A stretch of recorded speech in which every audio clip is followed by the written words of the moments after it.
নমস্কার। আজকে আমরা চলে এসেছি পড়তে শেখার ষষ্ঠ ধাপে। এটা একই সঙ্গে পড়তে শেখার ষষ্ঠ ধাপ এবং পাঁচটা যে ভাওয়েল সাউন্ড তার কিন্তু শেষতম ভাওয়েলের আমরা সাউন্ডগুলো পড়ব। কিন্তু ভাওয়েল সাউন্ড মানে যে পড়তে শেখার শেষ ধাপে চলে এসেছি তা নয়, আরও ধাপ আছে। এটা আমাদের ষষ্ঠ ধাপ।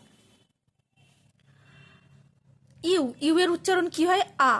বা আ ন বান, ফা আ ন ফান, গা আ ন গান, না আ ন নান, রা আ ন রান, সা আ ন সান, বা আ টা বাট, কা আ টা কাট, হা আ টা হাট, না আ টা নাট, বা আ গা বাগ, হা আ গা হাগ, টা আ গা টাগ, বা আডা বাড, মা আডা মাড।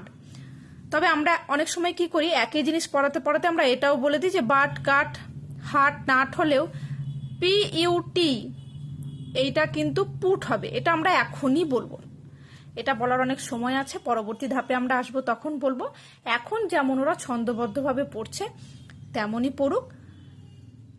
ভিডিওটা ভালো লাগলে আপনারা লাইক করবেন, কমেন্ট করবেন এবং সাবস্ক্রাইব করবেন, শেয়ার করবেন এবং অবশ্যই কমেন্ট করে আমাকে জানাবেন যে ভিডিওগুলো কেমন লাগছে। আমরা খুব শীঘ্রই পরের ধাপ দিয়ে দেব।